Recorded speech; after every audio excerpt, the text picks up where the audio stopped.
All right, and here we go. Another episode of Tools, Talents, and Techniques.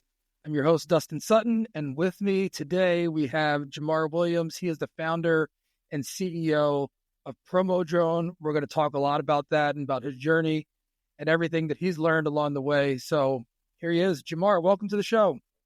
Thank you, sir. Thanks for having me. It's an honor to be here. So I know we just connected recently through some serendipitous universal things. So to be on your show so quickly and build a connection with you has been great. So thank you so much.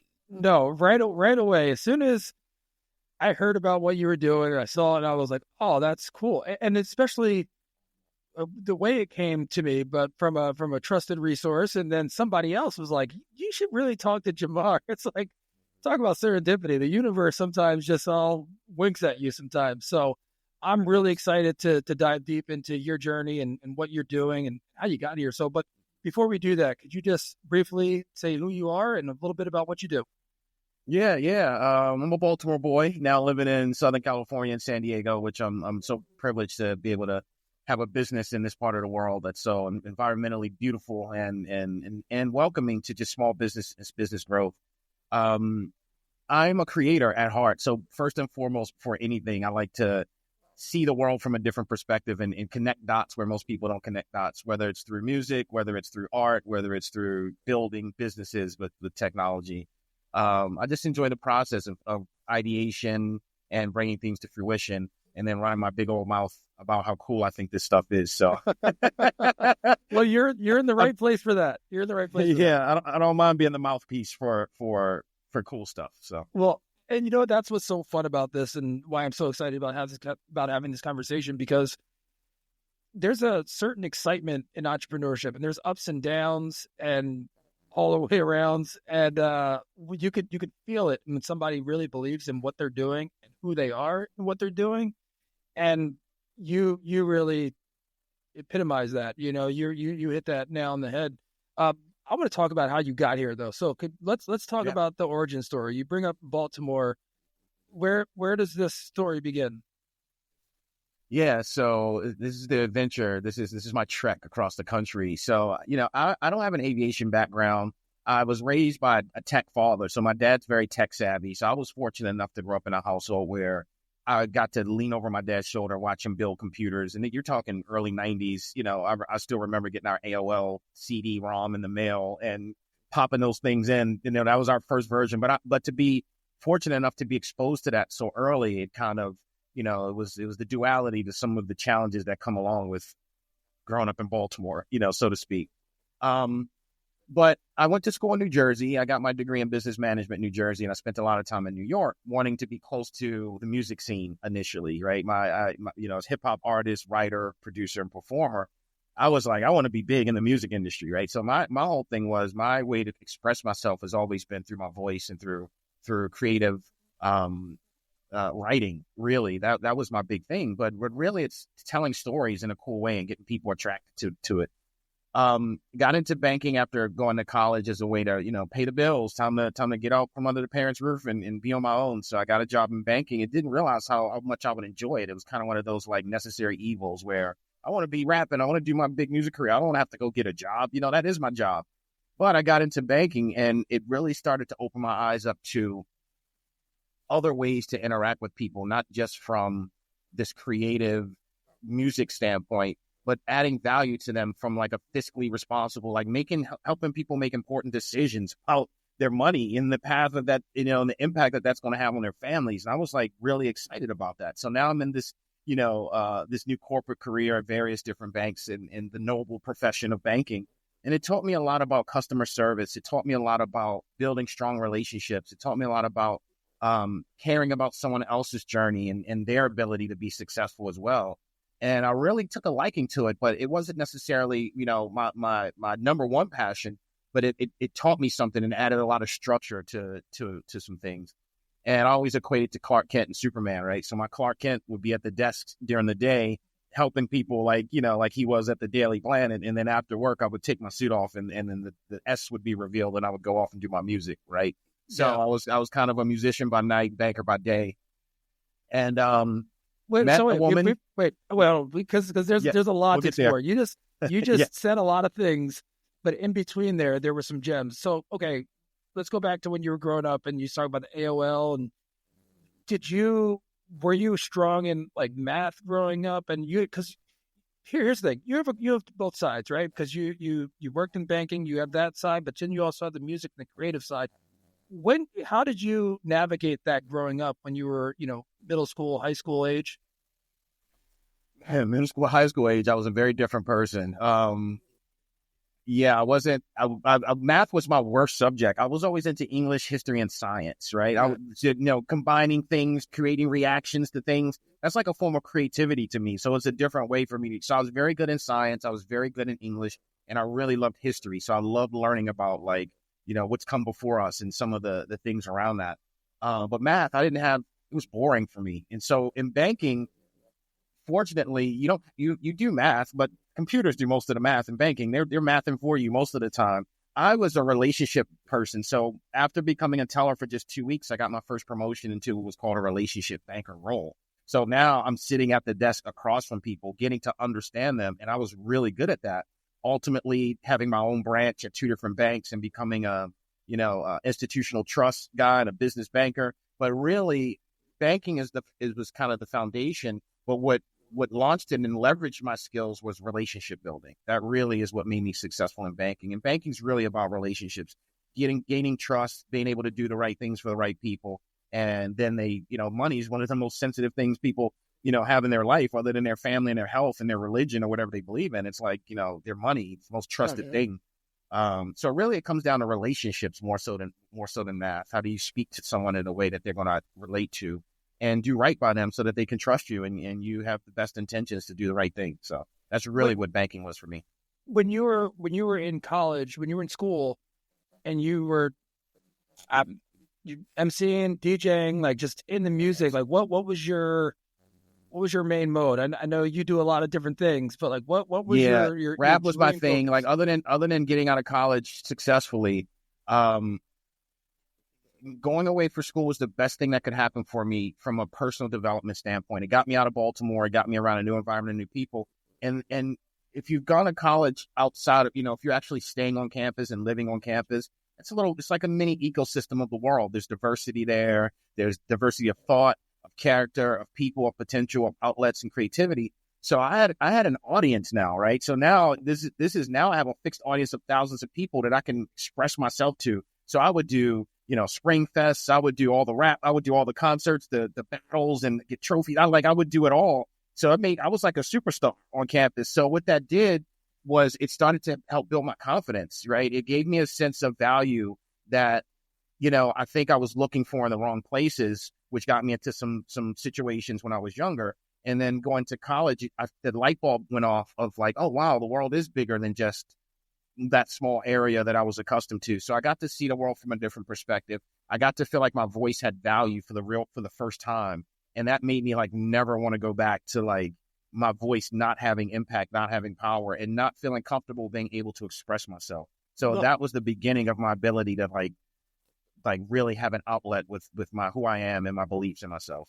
That's a very powerful statement. And you said the light bulb moment. Do you remember the specific time, or was there like a certain event that you were like, oh yeah, I got this. This is where I need to be. Just a general sense of freedom of being away from at home. And I was very fortunate because I had a mom, dad, 2 moms, right? A stepmom and a mom, a biological mom and a dad. So like not a lot of my friends was that fortunate. And when you get around more people, you realize that, even though I knew that growing up a lot, and then I was like, oh, and I'm like, not for nothing, there's a lot of beautiful girls here at campus, right? And it's just different. It's different. So now you get to understand how to interact in different ways to attract the things in life that you want and what you do and don't want. So it was just a great time for me to kind of to be in my own skin and learn what my skin was and find my own footing around all types of life experiences. So I think that's overall light bulb is what that was. I love freedom. This is what it feels like to carve your own path. I think that's what the light bulb moment was. Well, and also I would say with that freedom, I mean, it's great that you found things to attach your, maybe not attach is the best word, but to find your identity in getting that positive feedback from doing those things. But also sometimes it can be difficult. It can be challenging, that you're also doing that. And so then when you talk about going into your career and you're doing one by day and one by night, how did you straddle that? Like, did you talk about the Superman when you were Clark Kent, or was it something you kept them? Did you keep those worlds separate? No, I didn't keep them separate. I mean, I didn't go full in on both, at the same, but I didn't necessarily keep them separate. Like, the people at the bank knew about my music and they were supported, very supportive. And most of the time they were like, dude, why are you here at this bank? Like, you need to like go off and do that. Like, you're really good at this and you can make it doing that. Which we'll talk about later as to why I got out of it and what really made me focus on promo drone. I guess why not now? Is segue. Maybe we'll just segue to that now. Hey, this is your, right? This is your stage. Let's just do it because I'll probably forget it. So let's talk about it now. Yeah. So when I got to San Diego, I moved cross country with an ex girlfriend of mine who we had a fantastic relationship for a long period of time until recently, and I had the fortune of her career being able to move us from Baltimore to San Diego, and I lost my job in banking during the whole banking shake up in the 2008 2009 era. So I moved to San Diego in 2010 thinking I would just get right back into banking, right? Put the suit on and I was like overqualified for jobs. I couldn't find a job to save my life no matter how skilled I was. There was 1,000 bankers that were all looking for jobs, and I think the universe was saying, dude, if you can be half as successful, a fraction of the success that you had for other folks at the bank, and you trust yourself and all the things that you've learned about your confidence and using your voice as your leverage, and trust yourself, believe in yourself, and you'll do all right, kind of deal. So I had a lot of support. I moved here, and after like not being able to find jobs, and having a supportive partner, I started performing, doing more music around San Diego. So House of Blues several times, like from small coffee shops all the way up to like, House of Blues type stages with hundreds of people. And I enjoyed it. So when you're a musician, as I see all those guitars in the background, so I know you can relate, it's like muscle memory and training, right? Like the more you do it, the more instinctual it becomes. So rap to me and hip hop became so instinctual that I stopped feeling challenged by it, right? So I wasn't inspired. And fortunately, I had met a guy here in San Diego who introduced me to videography and cinematography through shooting content for my songs. And then one day he came to me and was like, dude, you want to help me build a drone? And I was like, well, a what? And he's like, this was 2011, 2012, right? Like 13 years ago. And I said, what? He says, yeah, you put a camera on it and you fly it around and it'll help get shots from. So the same kid that used to look over my dad's shoulder and learn how to build computers, that he's always very deep. He's inside of me no matter what. So you start talking about building drones and stuff, that instantly triggers that like side of me that's so familiar. And next thing you know, I'm leaning over some other shoulder and we're soldering drone cables together and calibrating rotors and all these things. I had no idea this tool actually existed. And this was from a little known company at the time called DJI, right? Like they're massive now, and you could never imagine the drone industry without the likes of a DJI. But at one point, you'd had to order their parts in a box. The drones didn't come fully assembled. You have to literally assemble your own drone. So that stimulated my curiosity. And then the banking side kicked in. And I said, well, who's using this? How would you use these drones? He was like, well, we would fly it to shoot videos. Well, who would you shoot videos for? Businesses, et cetera, real estate. And this is before the whole real estate drone thing.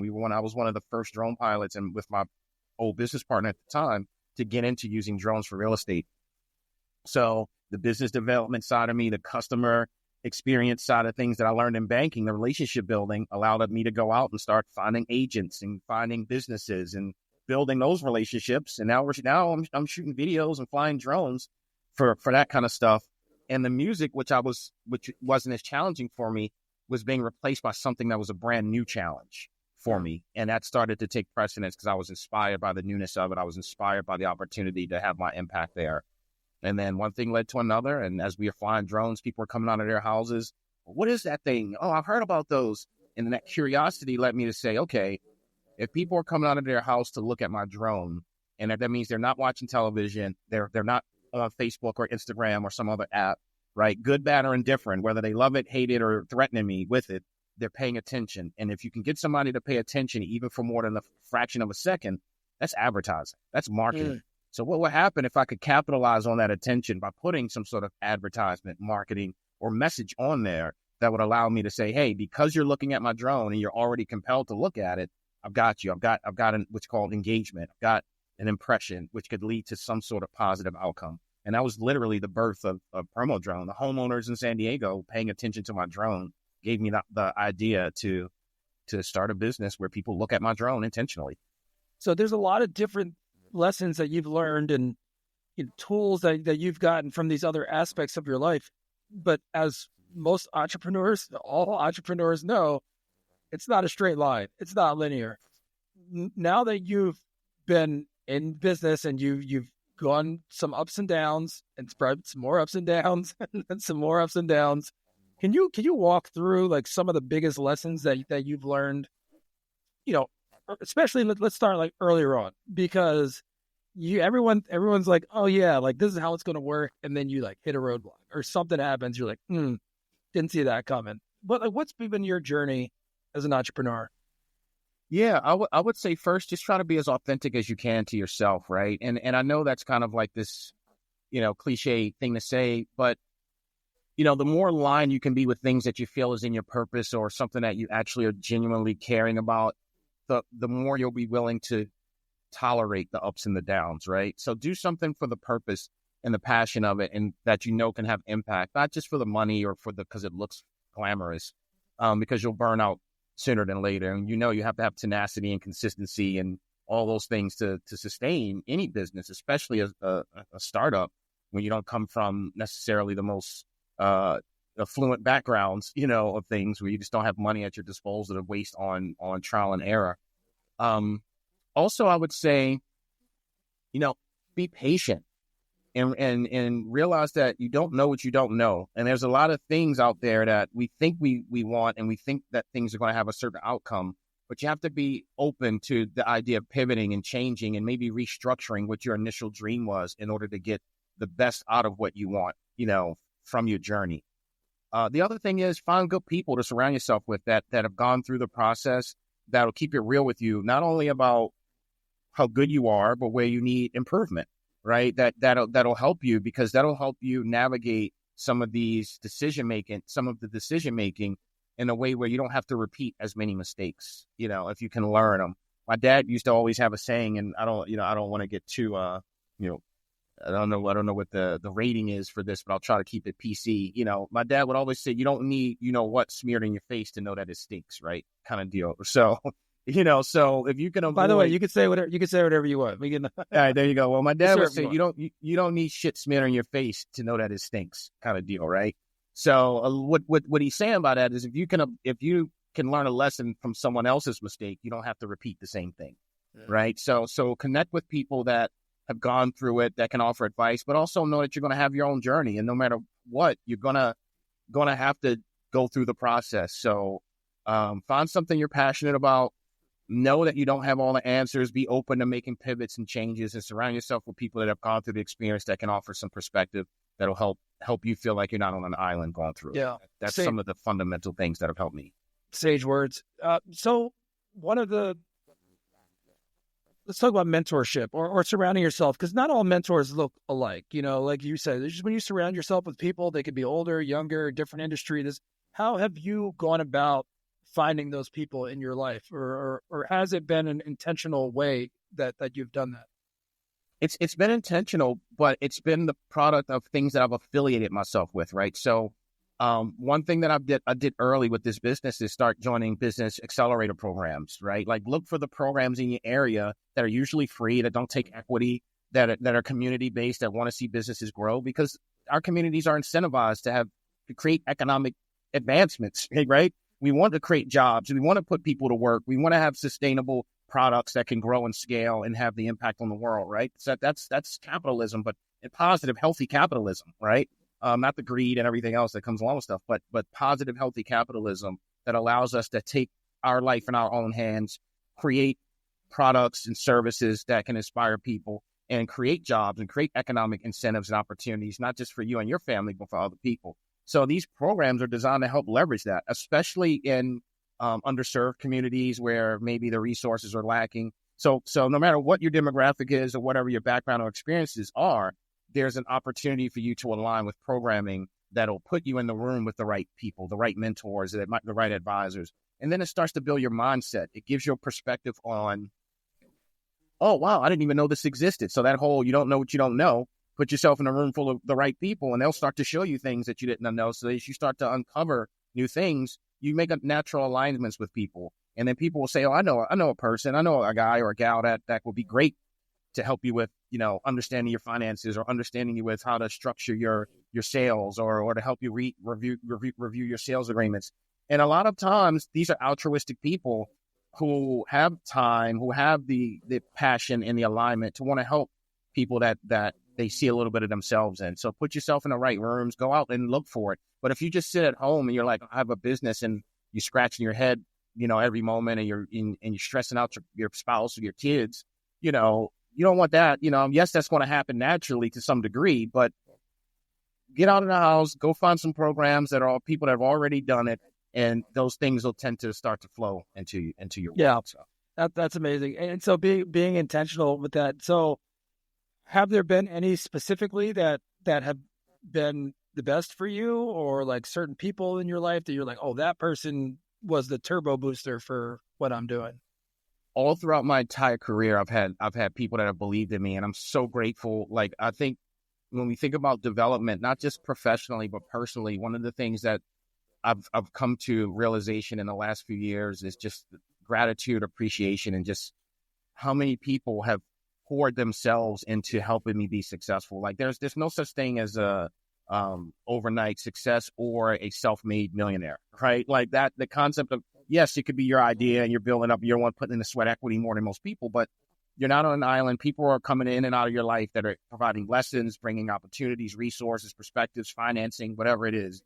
But locally here in San Diego, I've been part of several programs. Connect All at the Jacob Center, that was a massive program that really, really helped. They're affiliated with Connect, which is also a great group that has helped me. So Connect All at the Jacob Center, the Brink through the SBDC, that they've been helpful in a lot of ways.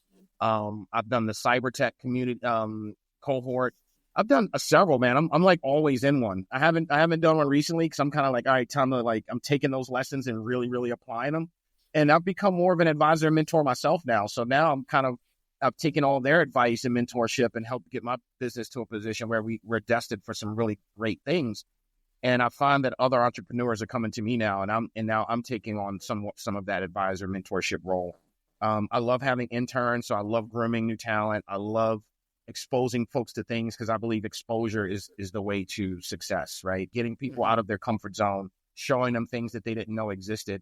And when they go back to their environment, they're like, oh, wow, I can't unsee it now. So I want to be there. Or I want to do things that way. But I would be nowhere near where we were or even have the level of potential if it weren't for those people. That's amazing. And I'm glad to hear you. Well, first of all, Connect. I have not been really affiliated with them yet, or been involved in any of their programs, but I have been involved with the Brink. So shout out to the Brink. They've been good in many ways. But again, it's like, even though people have a lot to offer and can show you certain things and lessons, and I imagine for what you're doing is that, yes, there's the business principles, there's the marketing, there's the, legal, there's a lot of pieces, but what you're doing is cutting edge. There's not a lot of people, maybe zero people that have done what you're doing. So it's one of those things where you think about, like, there's tons of resources and people that want to help, and that's great. But sometimes when you're doing something new that's novel, I mean, you're not setting up a bookkeeping practice or like a general liability. It's just, you're doing something so new. So how do you go about navigating that? And then how do you see the principles being standardized? Like, what's been your experience in that regard? Yeah, I'll just keep it straight up and down, bro. It's challenging, to be honest. Like, I love it, so you have to love it. But being first with something, there's a big educational curve that comes along with it, right? Because you have to introduce a new methodology of thought to people, and not everyone's as receptive to that process because it takes deliberate action to do, right? Like cognitive thinking is something that you have to, think about to do, where we're used to convenience. I believe that, the whole reason we create and invent things is so that we can make life easier, right? Like we don't invent things to make our life more difficult, like intentionally. Like it may happen as an unintended consequence, but every product that's ever existed came from someone that said, hey, if only we could, or I wonder what would happen if, or I don't like the fact that, right? And they decided to create something that had to go through some process of like, oh no, we love horses. We don't think that thing with wheels will ever be anything, right? The thought of flight, only birds do that, right? What do you mean a human could be in the air with birds, right? That's crazy talk, right? Oh, people on the moon, that thing, we don't even know what that thing is. I can't imagine us ever being up there, right? So at some point, we've had to challenge traditional thinking in order to create something that had to go through its tests where you're going to have non-believers and you just have to stick to it. So it just comes down to that tenacity, being able to see the world in a way that most people don't, finding the people that align with that vision over time, and a little bit of dumb luck, along the way, right? Sometimes it's just like, the universe is rewarding me, or the universe is trying to teach me a lesson. So in our case, I'm fortunate that, yes, we're new and we're doing something that's cutting edge, but our industry has started to get more adaptable. It's been successful in terms of seeing the value of what drones in general can bring. So when I first started flying drones, this sounds crazy. People were like, well, what is that thing? Why are you over my house with that robot? Now, everybody knows what a drone is. They've seen it. You can buy them at Walmart for $30. And now we're like, what are these drones flying over New Jersey? And everybody's freaking out about all that in a whole other way. But I was going to ask you about that. Let's talk. Let's do it. If that's fun. But before we go there, I just say one more thing about on the business side of things, and then we can start talking about UFOs. We can get to the business of UFOs. Let's do it. You mentioned pivoting, and sometimes you have to do different things and pivot. Like, what have been the largest pivot points that you've had so far with what you're doing? Because again, you're putting something out there. You're like, I see this. This is the way it's going to be, and I'm going there. Here's the business plan, and we're doing this. What has changed over the years that you're like, oh, well, maybe you got to do this a little differently or that a little differently? The biggest change for us was COVID, right? So what happened was when I first started the company, I'd never envisioned that we would be manufacturing or be a supplier of drones. I always thought we'd be a service company, meaning we fly the drones, we go out there and do the work, flying the ads or flying for whatever purpose. So our first big pivot came during COVID when, we forgot our first rounds, like friends and family that put money into the company, and that allowed us to invest in like a DJI drone. And then we, found an engineer in South America, Colombia, that helped us design a frame that would fit our drone, that would carry a static banner. And then we found a printing company locally that would print the banners that are customized to fit our frame. And right when we're ready to like go out and start building customers, because we had events lined up, we had people ready to fly it at volleyball tournaments and golf tournaments, boom, COVID hit. There's no more tournaments. There's no more events. There's nothing. So all of this time and energy we built to finally get to a point where we were ready to like launch something, it was like, now we can't use it, because everybody's indoors and there's no more events. And then what happened is something special happened that kind of gave us that moment of clarity where our phones and emails started ringing for something different. It wasn't the people looking for events to fly. It was people looking to buy our tech. And they had the same drone. And they said, hey, if I already have that drone, can I just buy your kit to turn my drone into an ad drone? And I was like, yeah. And they were like, well, how much does it cost? How do you do that? And I was like, this amount. And I just slide the number across the table kind of deal, right? And I'm like, and they're like, okay. And I'm like, okay, all right, cool then. Like, wait, I forgot a decimal point, please. Sorry, wait. Yeah. So, But what happened was I realized that there was a market bigger than what I initially visioned as just a local service company or something that could scale locally. Now it's international people calling me, asking me to use my technology to help do what we're doing in our area in their market. And I'm like, wow, this went from a little local idea to an international prospective opportunity for franchise, us not to service, almost. but to manufacture and sell them to folks, right? Like it's way bigger margin selling it than doing the service. and you eliminate a lot of the risk and liability by being the operator, by, having other people that are just as qualified to fly them do it. And I can help them build their business. So going back to that relationship management from banking, seeing the value of helping other people achieve their dreams and being kind of that steward of that. Now I get to build something that does that on this side of the world for me now, not the bank, but for my own business.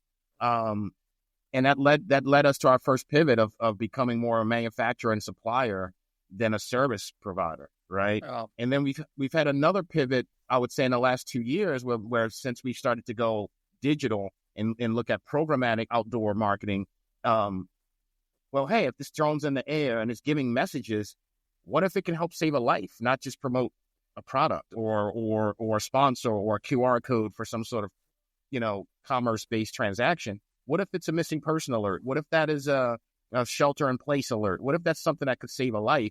So then we've expanded our focus out of just aerial marketing and advertising to actually public safety and emergency response communications. So those two things have given us some leeway there. That is so amazing. And with one time, well, the way I think about sometimes, like, you never know what's through the door because there could be several other doors, but you got to go through that first door. And I feel like you just epitomized that when you're saying, like, oh, we did this, and then, oh, look, it led to that. Look, and I read recently that you can only connect the dots backwards, really. When you look at, like, exactly how this all happened, it's really hard to foresee, because you don't know what's on the other side of that door until you walk through. No. So that's amazing. We couldn't have planned that. We couldn't have written it we would have struggled for a million years to try to, nobody could have predicted a pandemic that would have caused everybody to think. And then they're sitting at home trying to figure out ways to do things differently and how to, so it is as destructive and as detrimental as COVID was. And I send nothing but positive vibes and love to everybody affected by it. If you have to find a silver lining in everything kind of perspective, it gave us an opportunity to leverage some of the government funding to put into R&D for us to figure out a way to advance our product. It gave people a chance to slow down and be all on the same page as a globe for the first time in, I don't know if ever or how long. And people had time to say, okay, what do I really want to do with my life? And where do I want to go from here with things?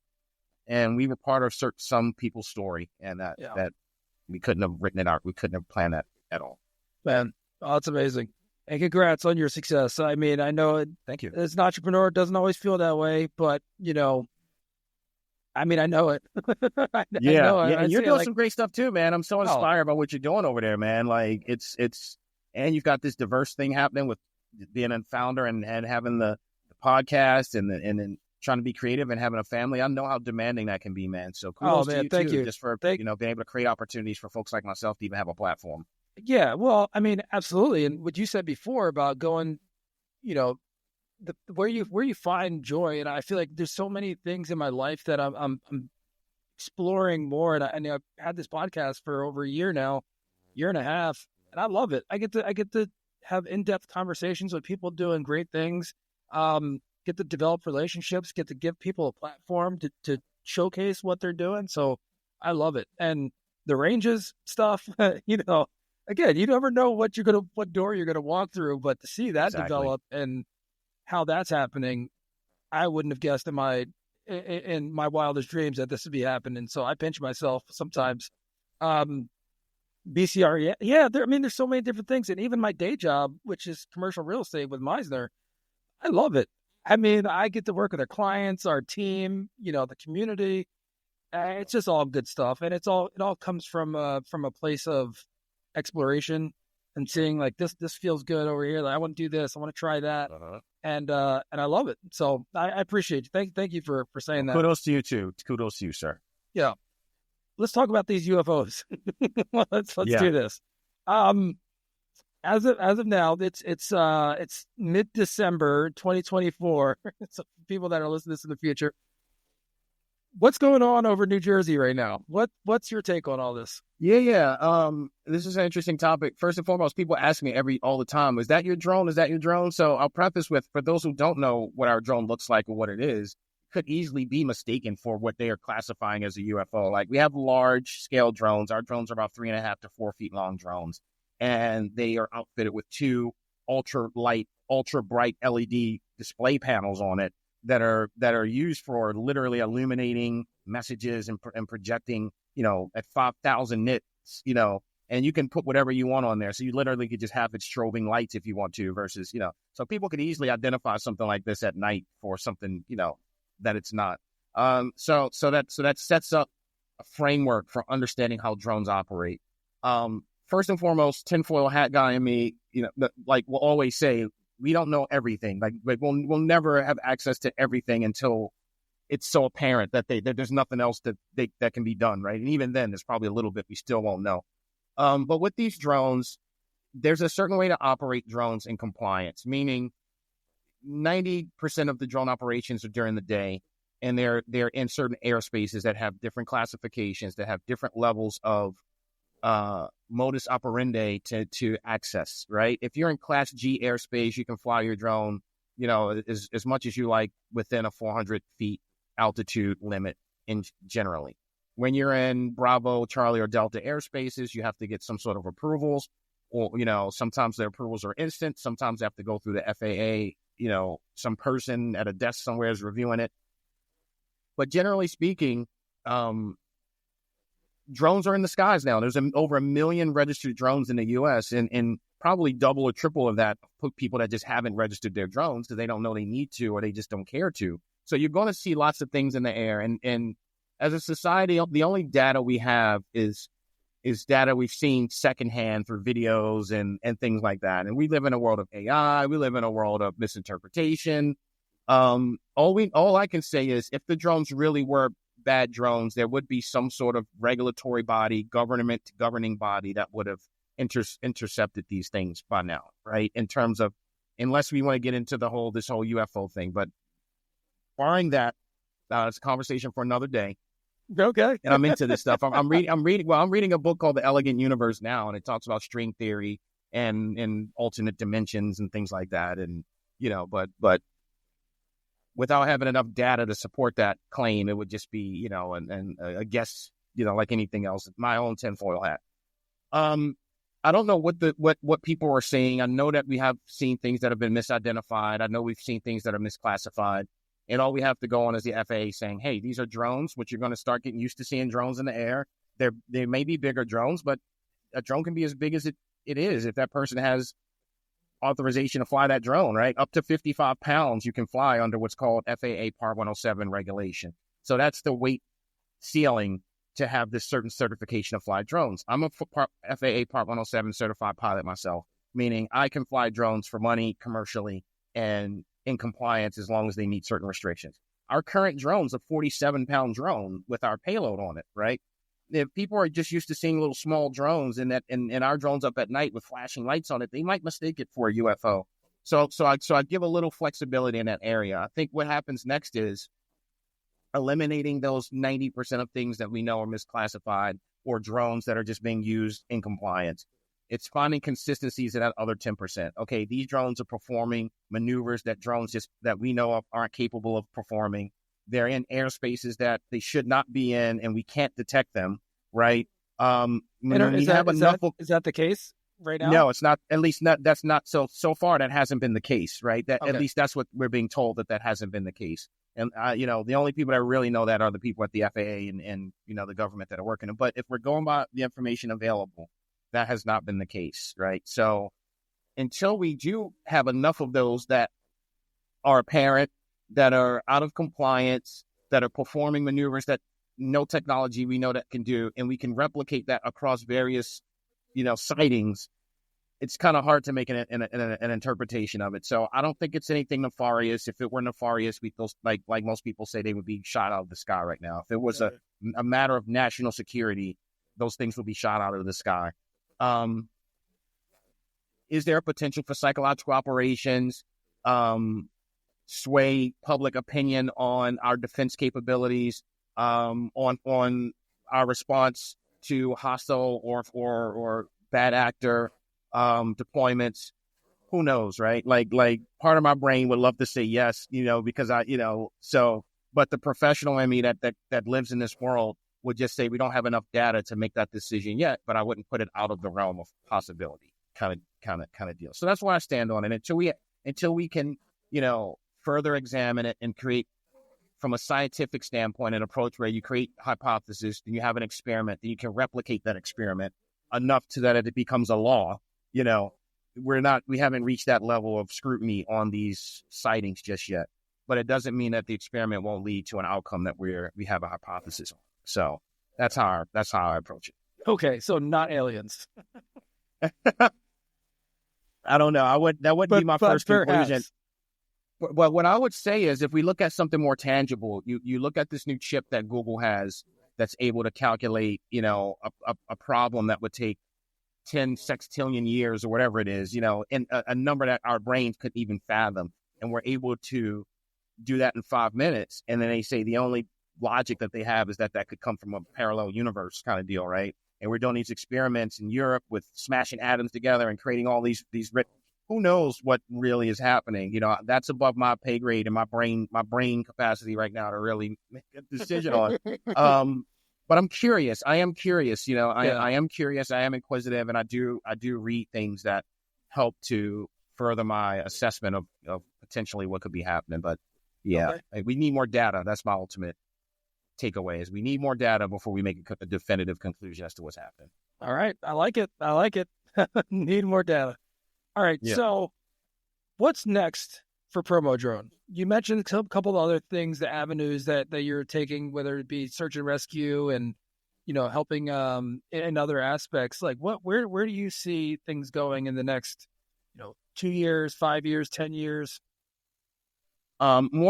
Speaking of data, becoming more of a data player. Recently, we just hit a milestone with our MVP for our AI development. So, we're talking facial detection that's able to look at a crowd while the drone's in the air, deploying a message, count the audience, give demographics, no personal identification information, no privacy concerns. We're talking, if I were in a field and there were 10 people in a field and I went out there with a pen and paper, I would count there's 10 people. I would estimate what their age ranges are, estimate how many are male or female. So with think demographic information for marketing, ROI, and analytic purposes. What type of people are looking at the ads? How are the ads responding, or resonating with these types of audiences? So demographic, psychoanalytic information that would allow marketers, advertisers to make smarter decisions on the type of content that they put out. No different than algorithms that are happening online. It's kind of a human-faced algorithm that comes out. So becoming more of a data player where we're able to leverage our drones in order to create those insights. And then that same data could be used to support public safety in other ways, like identifying officers and vehicles and things like that would allow missions to be performed more efficiently, more successfully. Ultimately, the more successful missions and operations leads to lower PTSD, higher success rates lead to higher quality of job performance, which leads to those law enforcement professionals making smarter decisions, and ultimately us having less of these PR nightmares of scenarios where people are, being killed or things, or something for no reason, right? Kind of stuff, things that we don't want to see happen. I'll give you a quick example of how drones are being used in a law enforcement sense today. And we're fortunate enough to be in an area where the Chula Vista Police Department, they're probably the most advanced, what we call DFR, Drone as First Responder network in the country. Really? So they have yes, absolutely. Wow. They've set the standard across the country for how you use drones as a first responder. And they've got tons of data. You can go to their website and they've made all this data public. None of this stuff is pay-to-play data. It's all available on how many incidents a drone responded to, what the nature of the incidents were, and what the operational outcomes were as a result of having those drones implemented. So one of the scenarios that they show, and this is all on the internet, was there was a call to the police department about a person with a gun, right? And we all know what happens: person with a gun, cops show up, and then there's some sort of action to mitigate that situation. Most times it's done in a lawful way. Sometimes, unfortunately, it's not. But nobody wants an innocent person to be killed or shot or detained that's not guilty, right? No one wants that. So what this drone was able to do once that call came in is they were able to deploy a drone out to this gas. It was a gas station or a restaurant, I think like a Mexican restaurant or a gas station. And there's a guy sitting there with what appears to be a gun in his hand, right? And this drone zooms in on it, and it looks like a gun. So they're ready to like deploy a unit out there. And then all of a sudden, this guy puts a cigarette up to his mouth.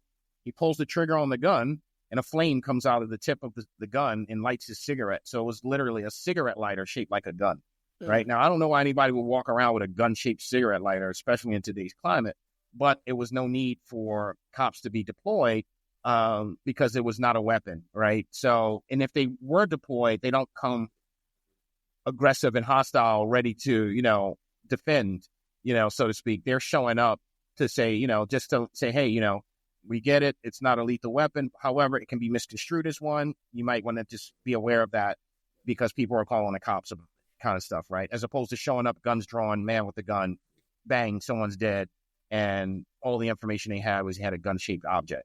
So that's how drones are becoming part of these responses. And we see our drones, which have these, video communication tools on them, being part of that, crowd notification aspects, early warning systems, evacuations, forest fires, wildfires that we get a lot here in SoCal.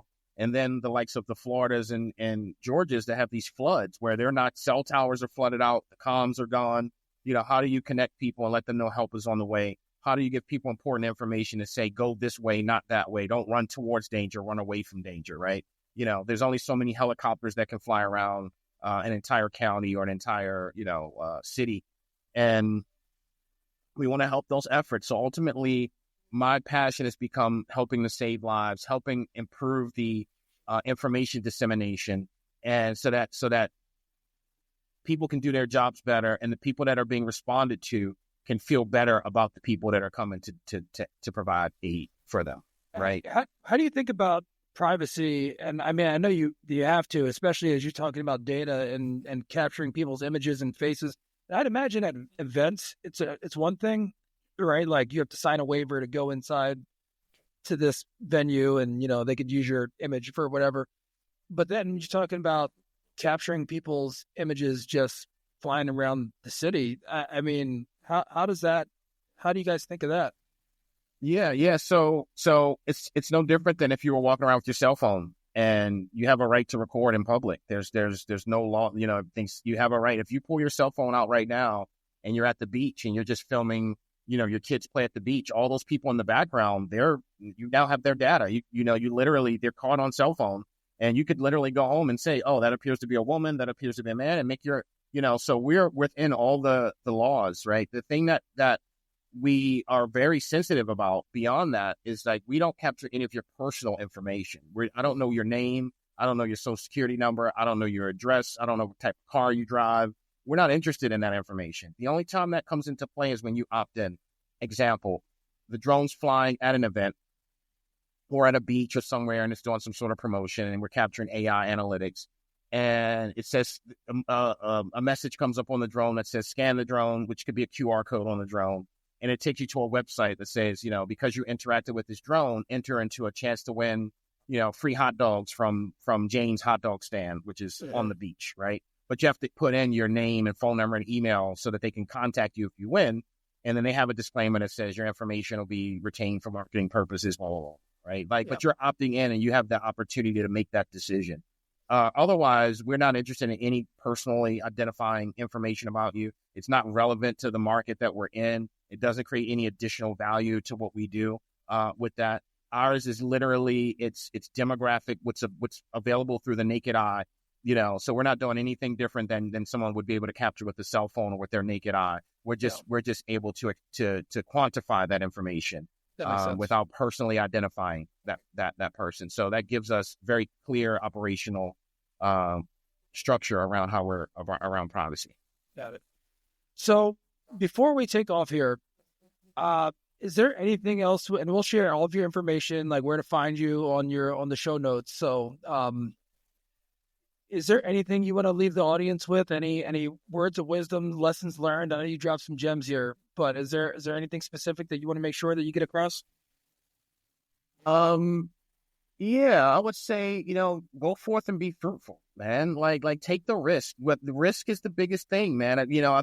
Step out of your comfort zone and take a risk. Shoot your shot at life.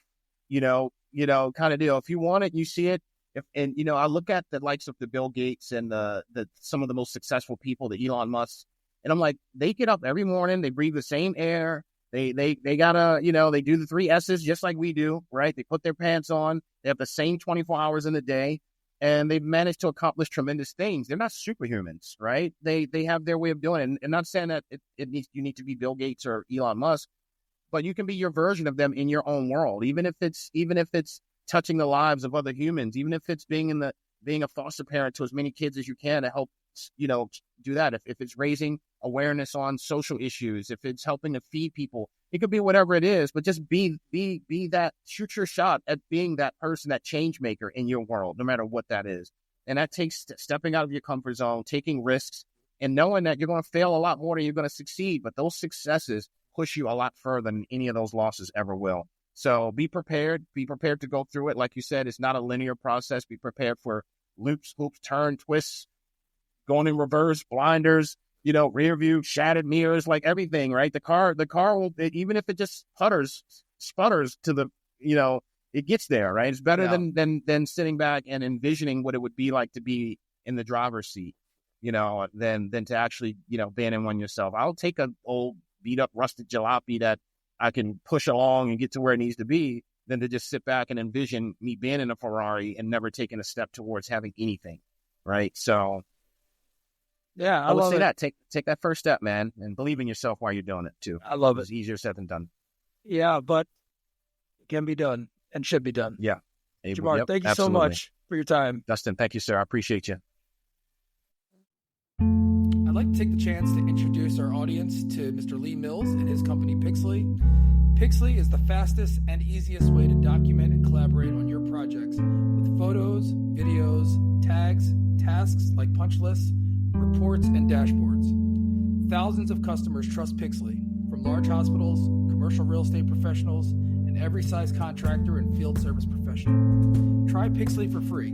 Go to www.pixely.ai, and if you mention Dustin Sutton on your dropdown, you'll get 25% off. Again, that's www.pixly.ai and mention Dustin Sutton. Thank you very much. And now, here's the next episode of Tools, Talents, and Techniques.